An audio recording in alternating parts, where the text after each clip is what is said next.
And you're very welcome back to the Huddle Breakdown. It feels like it's been months since we sat on a call and recorded a podcast for you. I think it's actually been like 2 or 3 weeks at least. So apologies for our absence. There hasn't been much going on in terms of games. Our schedules haven't linked up in the way that we would have liked. But we're back now and back on time for the transfer window deadline.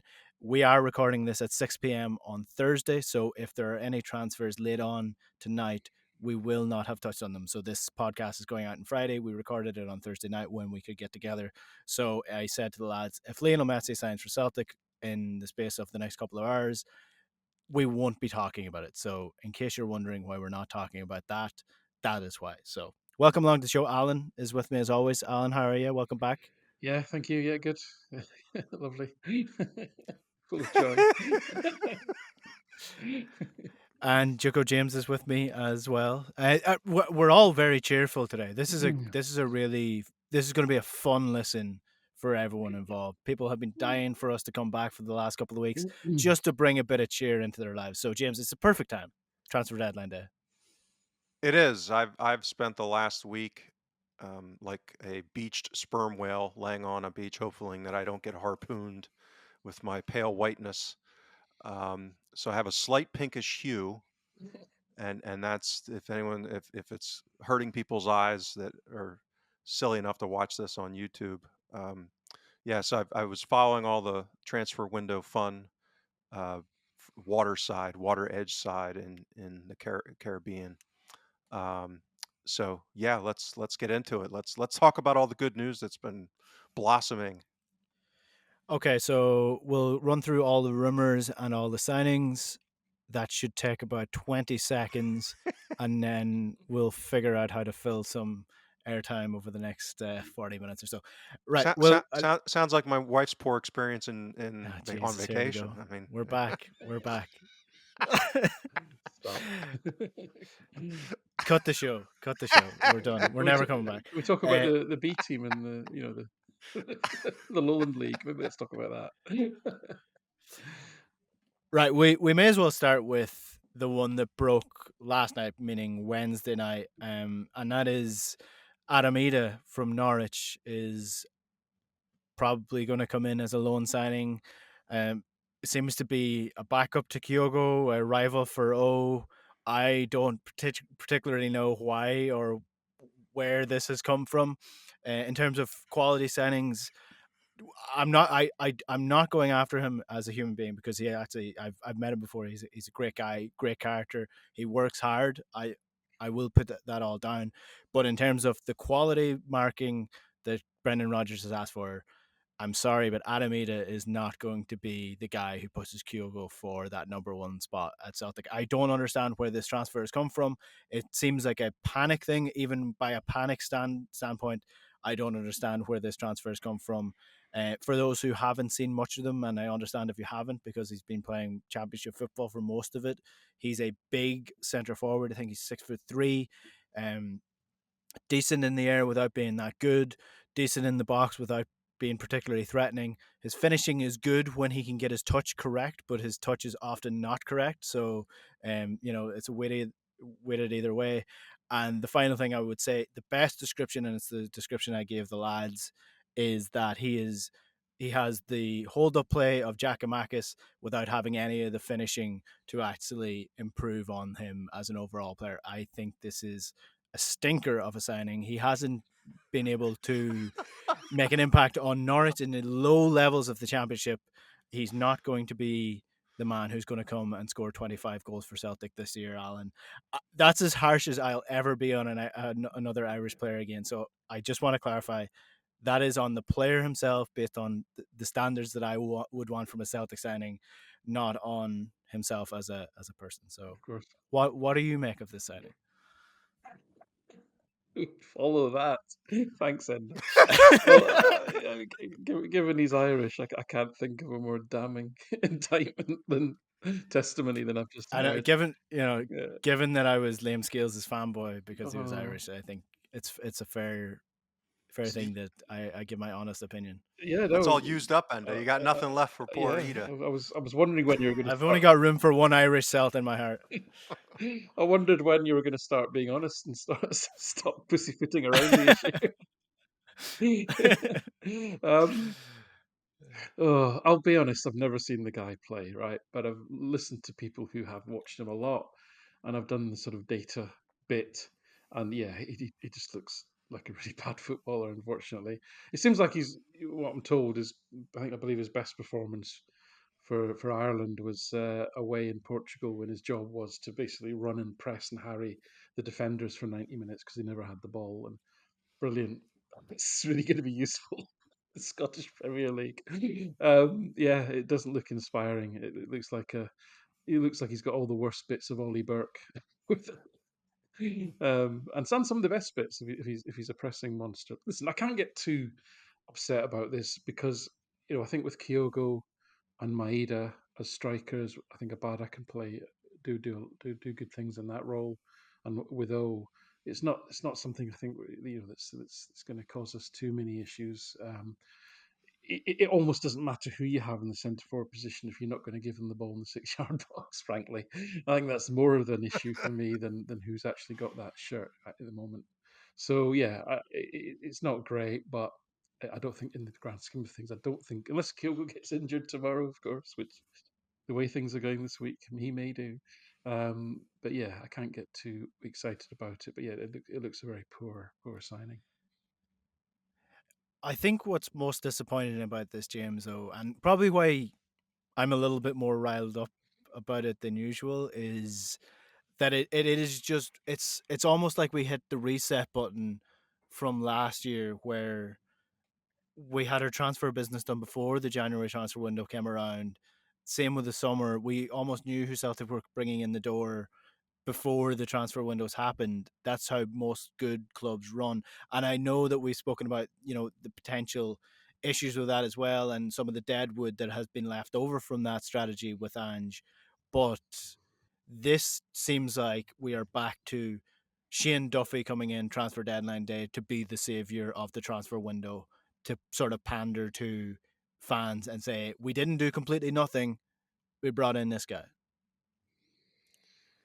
I think he might be emblematic of the club having reached a fork in the road. And I talked about this several weeks back about the risk of almost like an intersign power struggle within the club relative to what Rodgers may have thought he was signing up for coming back to the club and strategically trying to make Celtic relevant in Europe again, and what the kind of strategic vision is of the leadership of the club, whether that's at the board level or the recruitment level. And I think that does flow downhill, by the way. I mean, I know that the recruitment team's the convenient punching bag with all of this, but I suspect a lot of this is occurring um, above their level.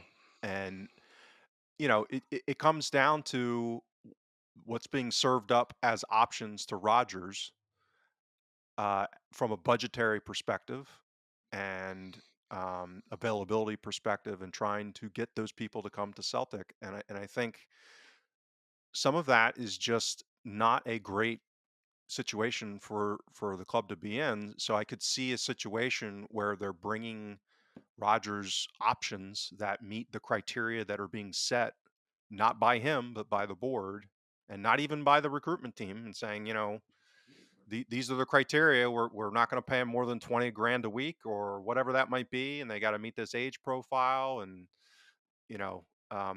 this is the categories that we have. And oh, by the way, there's no post, Christmas European football for Celtic. So you're talking about, you know, what, 16 games left or 15 or 14 or whatever we're down to now for loan players. What's the profile for them? Um, so it's just not a great situation relative to what's going on in the market dynamics. Um, so I think the issues here are far more strategic, and I think that the Ida sighting is emblematic of that. That the fact that there's no buy option to this. This looks like a triage signing because the manager does not feel he has enough depth at the striker position, which again I think is reasonable given that Kyogo's walking around with one shoulder. And this guy does have a different profile. Now, is it a profile that I haven't looked at him closely yet, so I'm not going to comment. I don't know is my answer.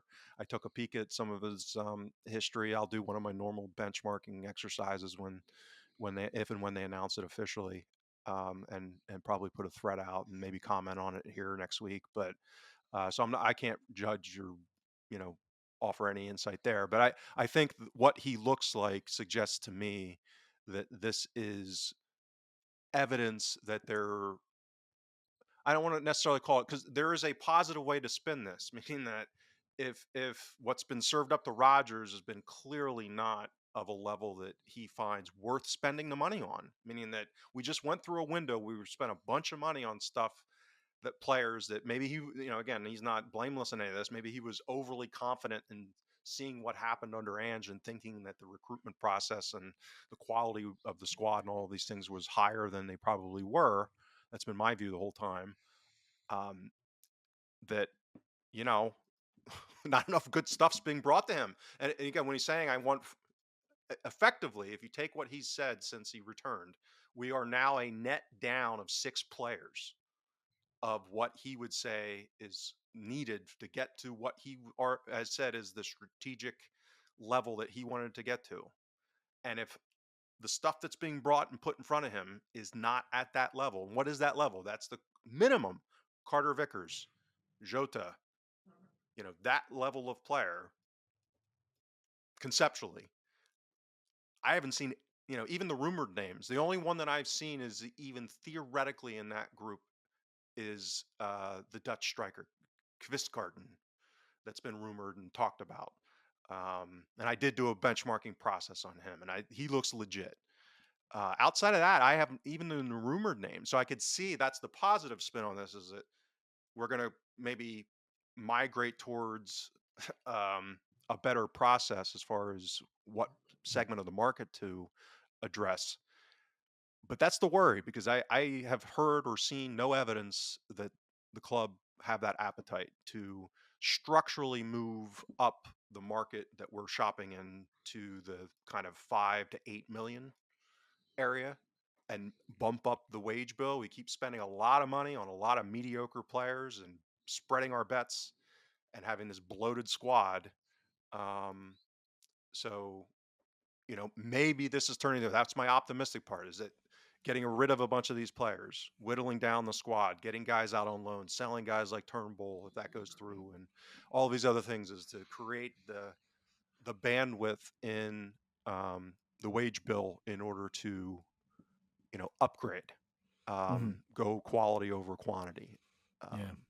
But Well, Ida is not it. So no. Ida is evidence of a transition period, and this goes back to the whole other conversation about how the hell is this happening now with what's at stake between now and June is ludicrous. But that's the positive spin is if we can somehow still win the league, that maybe what needs to get done is going to happen in the summer because it doesn't look like it's happening now. Yeah. Well, like my expectations going into the January transfer market are always quite low. Like it is very difficult to get good signings in January. That's just a fact across the board. There's just a couple of issues that just niggle away at me in terms of. I think the Ida deal encapsulates a lot of issues within the board. The first is, and apologies if I think I'm correct in saying that Van Hooydonk from Bologna was Celtic's number one target as a striker. Am I correct in saying that? Who knows? Like he was rumored and Or he was connected. rumored as a target. So Yeah, I just wanted to make sure because I've been off Twitter for a while, so I just wanted to make sure I had the right name. So Van Hooydonk is now linked with a move to Norwich from Bologna. So Norwich seem to be, shedding off a little bit of load in Ida to make way for Van Hooydonk to come to the club. So for me, that screams a little bit of board talk. Norwich said, "We're going to take Van Hooydonk. We're sort of taking over your turf here. We'll give you Ida as a little bit of sweetener to just get it over the line." And there's just a handshake in a boardroom, and this happens without Brendan Rodgers' consent. That's number one issue for me in terms of if that is what's happening here. The second issue that I have here is that Ida, I think most people would agree, is not going to be a starter for Celtic. He's probably going to struggle to even, eh, you know, push O out of the second starter position in the striker position. And if this is a situation where the board have brought in Ida as a sweetener to either Rodgers or the fans just to quieten things down, you're playing with someone's career there.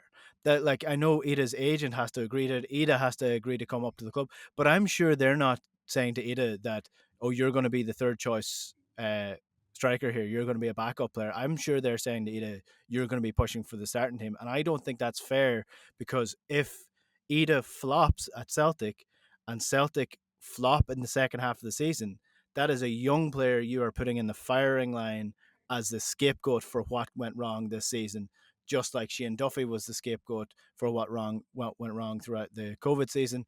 And I just don't think that's fair to do to someone's career if you're thinking from a personal standpoint with Ida in mind of this.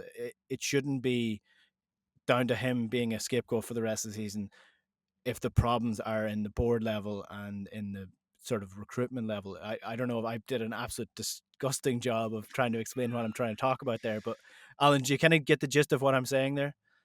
Yeah, I mean, it's football and it's a nasty business, unfortunately, and people's feelings often don't come into it.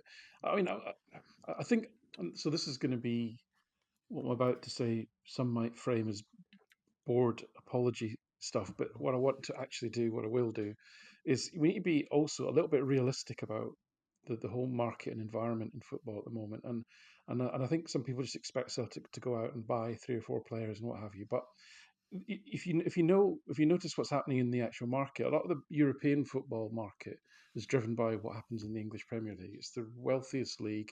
It's the league that generally spends the most money, and they simply haven't been doing that in January.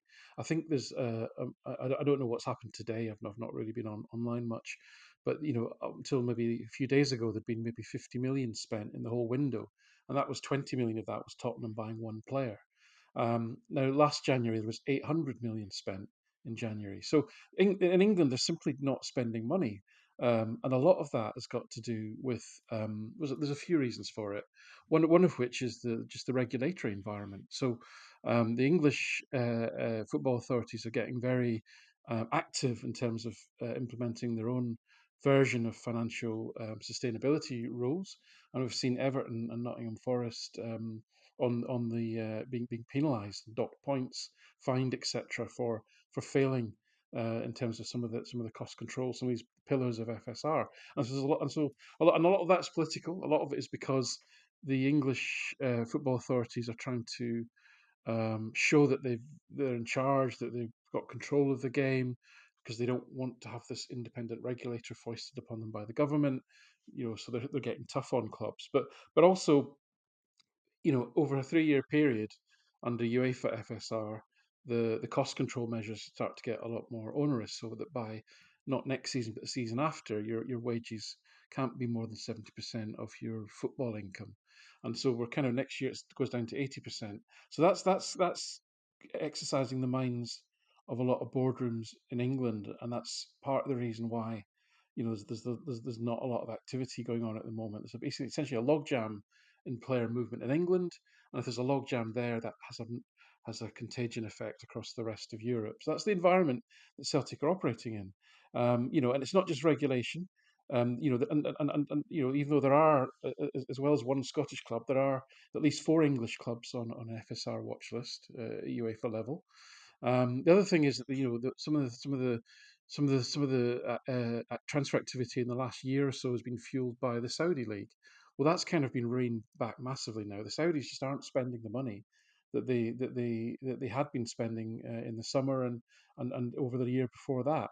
So that again that has taken a lot of liquidity and movement out of the market. And in fact, there's mutterings from some players that are over there that they want to come back. Jordan Henderson's always given up, almost given up. Karim Benzema seems to be wanting to give up on it. So that was a sort of disruptor, but also something that's adding a lot of liquidity to the market. That's not happening anymore. And then the second thing is we've got two. The third thing, sorry, is we've got two major continental competitions going on at the moment in the African Cup of Nations and in the Asian Cup.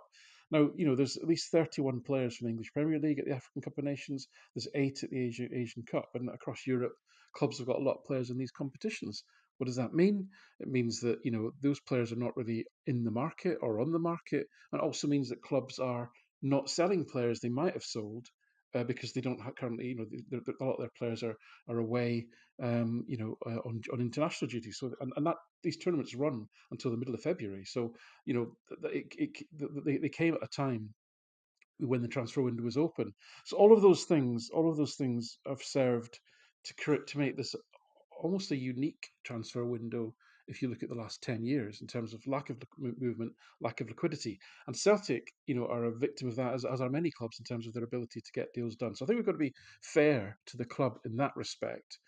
So moving on to things that are maybe not as fair to the club, then, as I've been saying for a long You're a time, bored apologist, Alan. You're a bored I know, apologist. as I've been saying for a long Is time, Dermot Desmond paying you to be on this podcast? Is he? absolutely, yeah, another loyal puppet, loyal puppet. I can't even easy for me to say. Um, yeah, listen, as I've been saying, and I think when we recorded in the summer, I said, for my to-do list, the biggest issue is we've got far too many players. Until we don't reduce the wage bill, because Celtic are not immune from these FSR cost control constraints as well, right? We've got about 30 players. We've got 11 players out on loan, and we've got 30 players in the first team squad. It's too many, right? And we've done a really bad job of trimming the squad.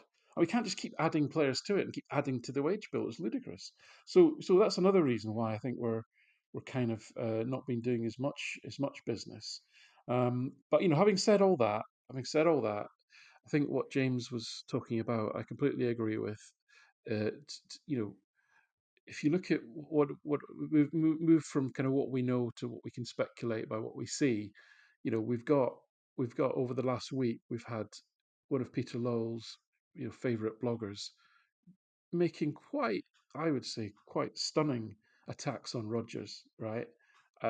Which suggests to me all is not well behind the scenes in that regard. And I think what I've heard is very similar to what James says, which is that, and if you read a certain blog today, you can read between the lines on this, which is that Rodgers is being presented with players he simply doesn't think are good enough to come to Celtic, and I think James was being quite generous in saying that, well, that might be to do with cost control and so forth, budgets, etc. And that I accept that there could be an element of that, and it may equally be an element of we just don't have the standard of recruitment people to actually form the relationships, to do the work, etc. needed to get the really high quality players identified. So I think, having said all that, it's a different, as I said, to summarize, it's a really difficult environment in general in football at the moment for transfers.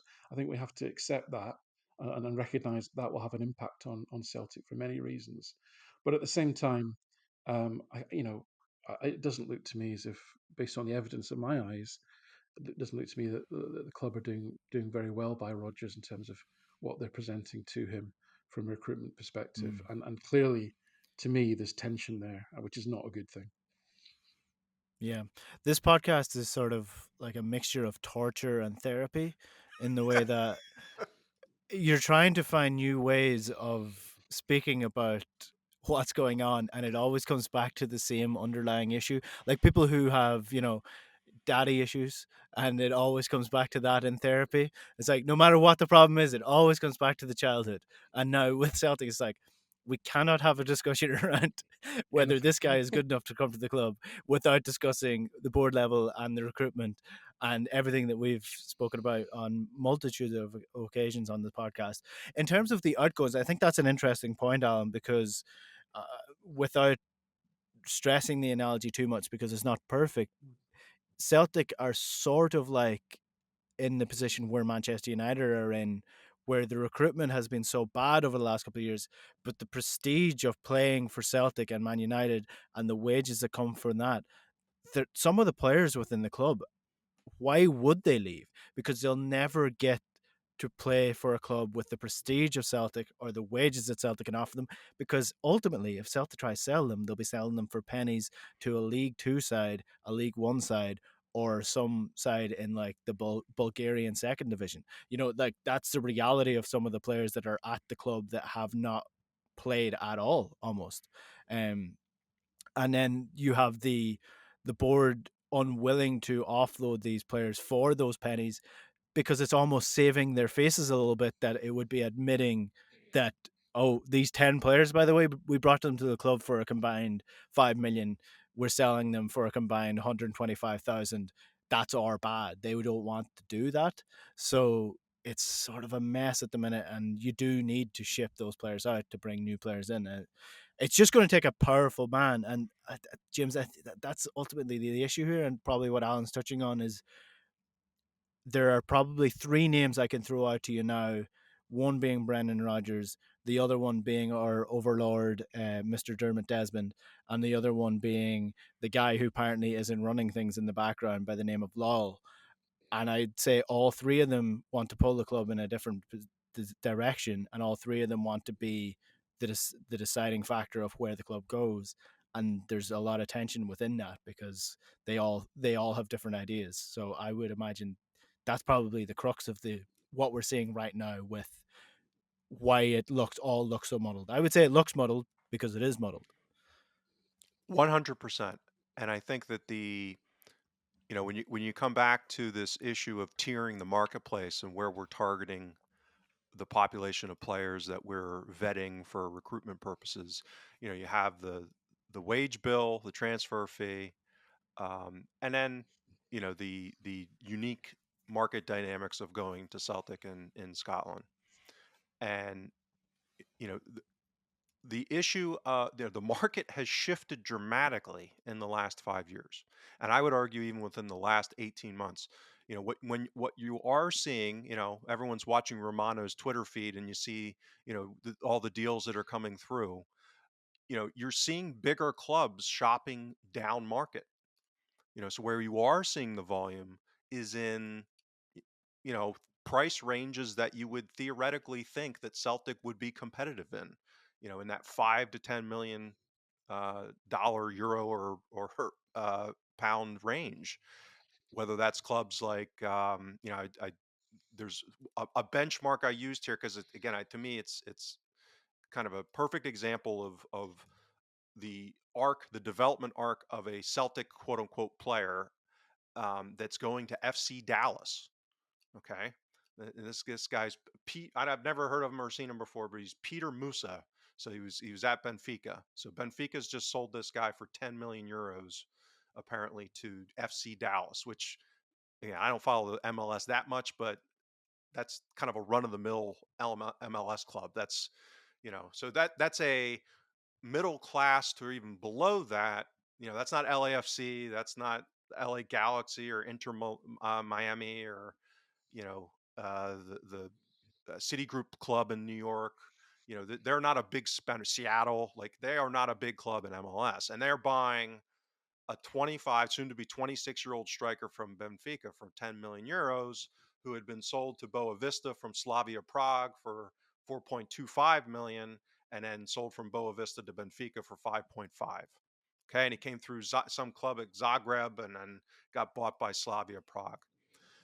So where are we at in getting that 4.25 slot when he's 22 and 5.5 million? Like, that's the level that we should be buying theoretically. Like, that's, I think, aspirationally what we've been talking about mostly, with maybe a stretch to that 10 million range for that player to put you over the top for the Champions League, to get that third slot, or to be competitive into the late rounds in the Europa League. Um, we're not even there. Like, that's not where we're shopping. We're in the 1 to 3 million pound area. And the problem with that is that market is picked over, big time.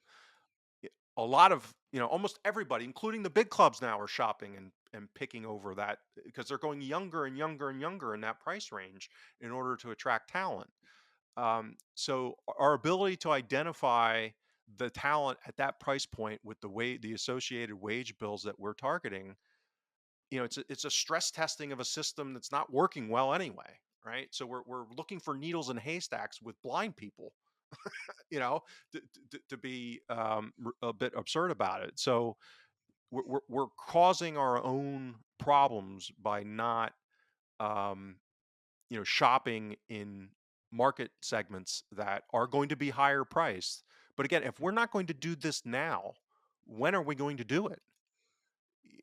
With probably, and again, this is nuanced. It's not actually what it's going to be released at, but tell that to all the supporters that are about to see possibly $100 million in the bank balance when the interim report comes out, and that's possible. Like we might see that number, or it might be in the 90s plus.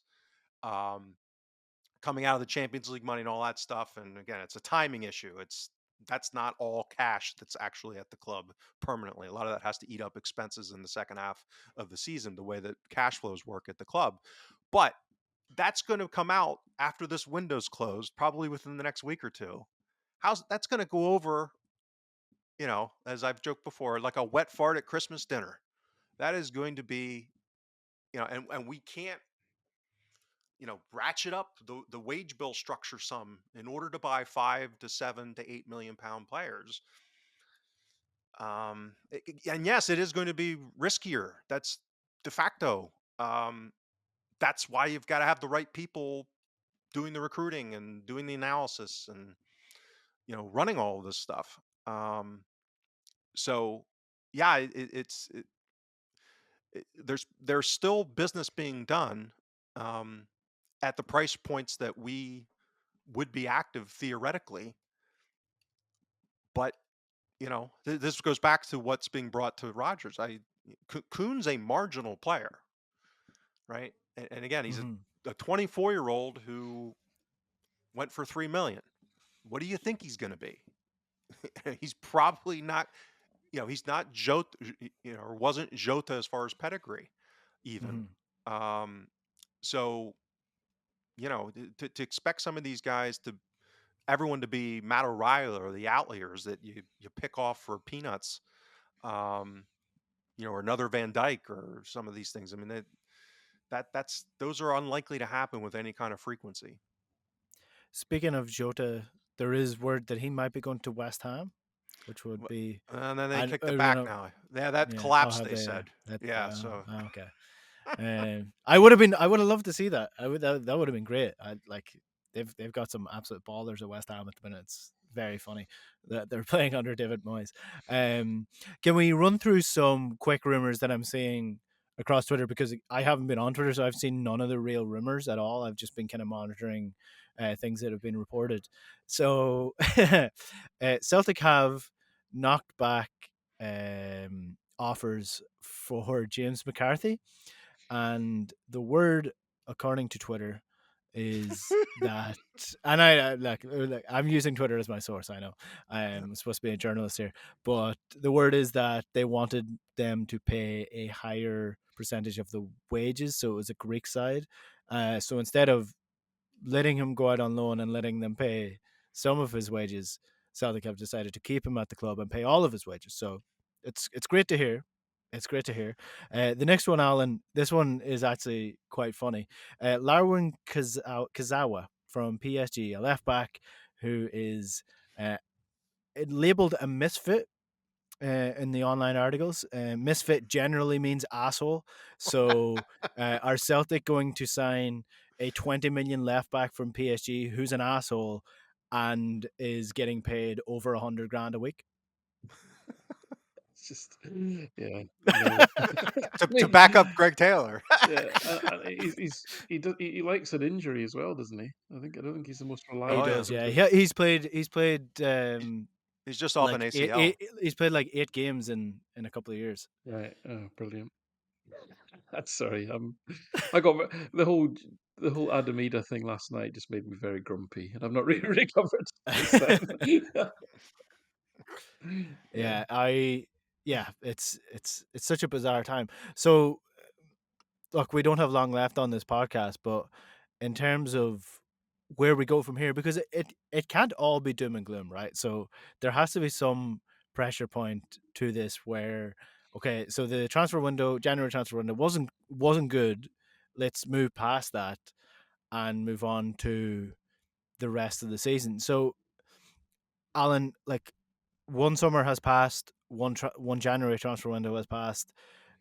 The results aren't awful. The performances aren't great, which is the main pressure point for Brendan Rodgers at the minute. He's won 2 derbies, which has definitely given him a little bit of wiggle room in terms of the league. But if there's tension in the boardroom with Brendan Rodgers, like there was last time, I mean, he left the club on very bad terms. Even if he wins the league, like, is this something that we should really be worried about? That, like, Brendan Rodgers might just leave at the end of the season, even if he wins the league, because suddenly what he referred to as a well-run club with good systems now in place has seemed to collapse around him in his first year. Yeah, well, I mean, I suspect, any sporting club where there's lots of alpha males, these kind of tensions are probably not unusual, but we do fixate on them, obviously. Yeah, listen, it's a tricky one. I get the impression it is just an impression, really, that there's a belief within Celtic that inherently we've just got a better squad of players in terms of the SPFL, and that's enough to win the league. Now that might well be true, and I wouldn't necessarily disagree with that, but there's a lot of risks as we've been talking about. I mean, I've been looking today to come back to data and performance and what we normally sort of talk about. I've been looking today at our sort of defensive part of the stats. Really been ploughing through StatsBomb, looking at XG per shot and so forth, and it's rather alarming that last season we gave up the lowest XG per shot of any team in the league, and this season we're giving up the highest. I mean, that's remarkable, actually, for Celtic to be top of the league and giving up the highest XG average per shot of any team in the league. That's remarkable. It's also remarkable Do that you have this? This is the wrong way to ask this question, but do you have that per capita in the sense of what's the percentage level in the well, amount in the level the amount of those? yeah. So I think last season it was something like we're talking. This is per shot, so we're talking about a very small number here. So it's something like last season it was something like 0.081 xg per shot average, and this season it's gone up to 0.11, which is about a 42% increase. It is a 42% increase because I And worked it out is that earlier. over the same? Is that over the That's same if amount of shots though? it's actually more shots. So it's a More worse shots. Okay. it's a worse outcome or a worse quality of shot that we're facing in terms of better quality of shot for the opposition, and we're giving up more shots, and we're also giving them up closer to goal. Last season we were the best in the league at restricting opponents to shooting from, I think it was an average of over 17 meters per shot. That's gone down to about 14 and a half, which is actually the worst. We allow shots closer to our goal more than any other team in the league, which is remarkable considering how unbalanced the league is. So things like that have been kind of worrying me, I suppose. And then you look at and actually I did, I actually got the two shot mats from this season and last season, and I just looked at them like this. Like if you look at them very quickly, what you see is the number of shots like moving closer and closer to goal this season compared to last season. It's just remarkable. And the number of shots that are just closer to the actual physical goal in the 6 yard box has just gone up substantially. We've got a goalkeeper. So StatsBomb have got this metric. I think James will be able to explain this better than me, but basically they look at every shot and they work out what is based on historical outcomes. What would be the optimal position for the goalkeeper to have stood in, just a starting position for them to have potentially saved that shot, and how far from that optimal position is the goalkeeper? And no goalkeeper in the league is on average further from the optimal position than Joe Hart. Now, there is a number associated with this, which is 1.89, but nowhere, and I've looked all the way through the internet on this. Nowhere does StatsBomb explain what that 1.89 is. Is it centimeters? Is it inches? Is it meters? What is it? So I don't know what the number means, but I just know that Joe Hart's the worst at it in terms of start, Yeah, position, what could they be call. yards. Well, they don't do yards though. Everything else I don't they know. do things like aggressive distances and what Yeah, have you all in meters. But 1.8 meters is huge. That's like Yeah, it's too it much. can't yeah. No, it can't be that would that. be It's got to be that'd be it's too got to be far. it's got to be Yeah, centimeters, which is obviously quite small margins. Anyway, yeah. that's an average. That's like an average. That's each and every shot, right? So I'm looking at things like that, and I'm just thinking, that kind of worries me. I suppose things like that really. We know the rest of the league isn't very good. We did have a good run of form, which then we had that really odd performance against Ross County, which was incredibly flat and frustrating, and that's kind of got everybody worried a bit as well. But yeah, I am concerned. I don't, to me, Celtic should be miles ahead in this league. Even if Clement is a sensible manager, which he seems to be, they should still be miles ahead given the resources and so forth. So I'm still concerned, I have to say. Yeah, well, like if you look at, sorry, I had myself on mute while I was checking a stat there. Um, if you look at the league table or just the very basic stats rather than going in depth at the amount of goals Celtic have scored, this season, which is 54 goals scored compared to last season at the end of the season. So after 38 games, Celtic had scored 114 goals. So we've got to basically double or the amount of goals we've scored this season in the space of 15 games to make or even just like get close to how many goals we scored last year. And we also have conceded um over half the amount of goals that we conceded all last season. So we need to score double and concede half as many goals for the rest of the season for us to even just have parity with last year's season, which I'll remind you all petered out in the last 6 weeks. So yeah, it's certainly there's definitely I think I maintain with my point, James, is that the results have actually sort of been there. Like Celtic are kind of results wise still petering along in the same manner as they would normally every season. They've lost 3 games this season so far. Is it 2 games so far in the league, and they usually lose between 3 and 4. So like the margins are quite thin in the terms of the results, but it's the performances that worry us. Like Alan's pointing out, the underlying numbers are bad, and then the actual numbers themselves are bad as well. Yeah, the competitive dynamics are nip and tuck heading into this, or I should say, were nip and tuck heading into this window, meaning that the kind of really any way you slice and dice the underlying metrics is, you know, coin flip territory. And the fact that from a results perspective, Rangers were able to close the gap now to functionally 2 points if they win their game in hand. Again, with two derbies left, um, it was 100% in coin flip, and I thought we probably, if we did decent business in the window, would keep that lead, uh, marginal lead, kind of like 55-45. I was kind of tilting.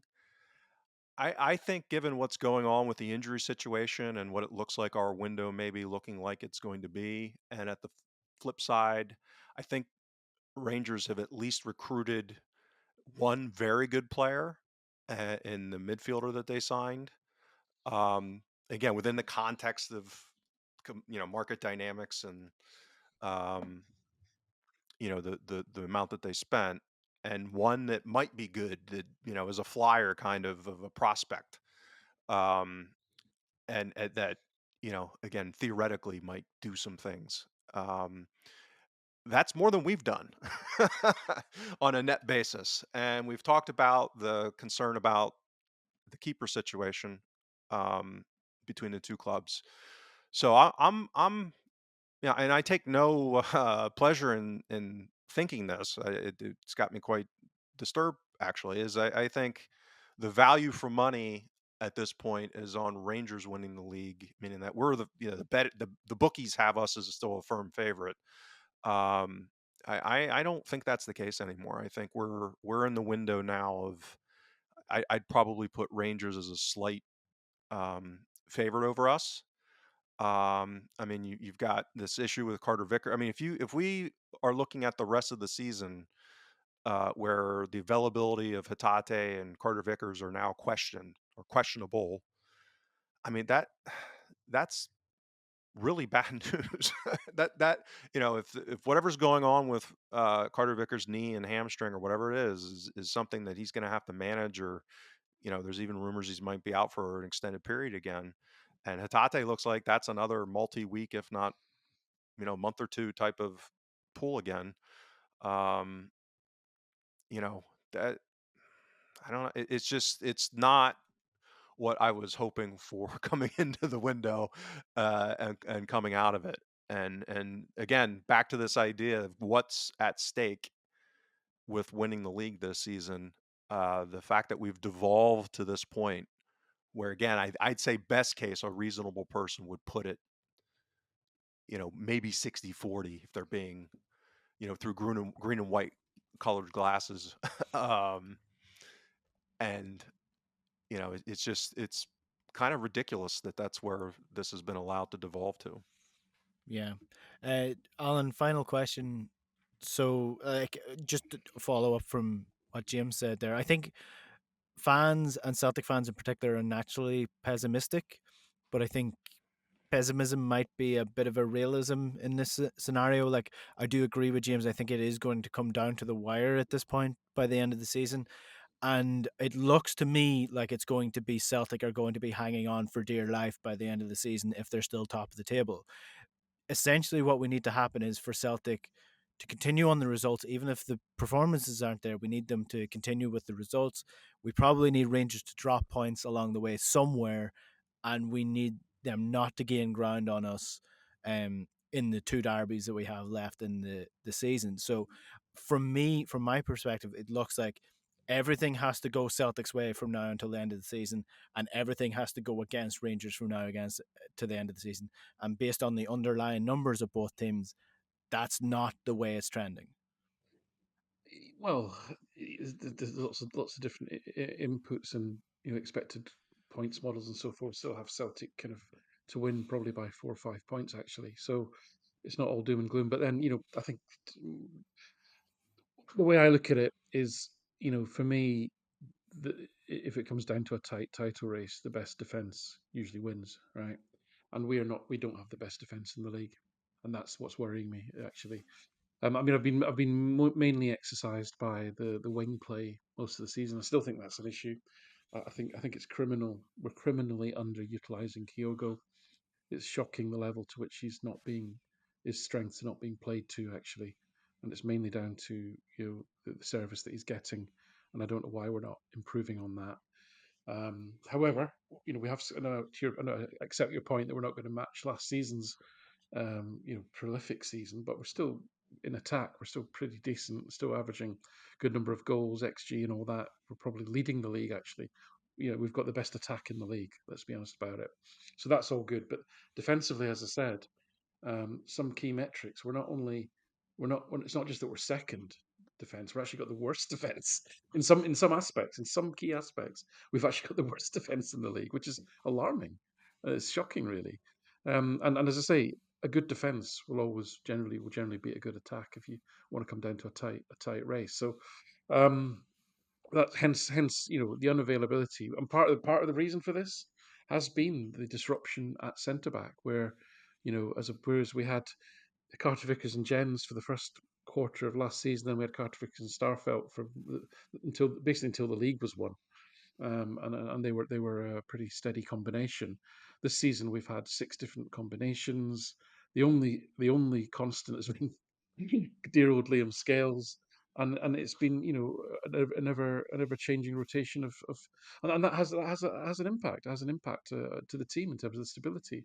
Add into that a goalkeeper that isn't as James has said is a plant pot as far as moving off his line, and all the evidences were he's coming for even less balls, and we're allowing the opposition even closer to our goal. and his positioning is as bad as any goalkeeper in the league. These are all risks that in the big games can manifest into the odd goal in a big game where it matters. So, as James says, it's far too close to call now, and that's in itself is a shocking indictment of the club, really.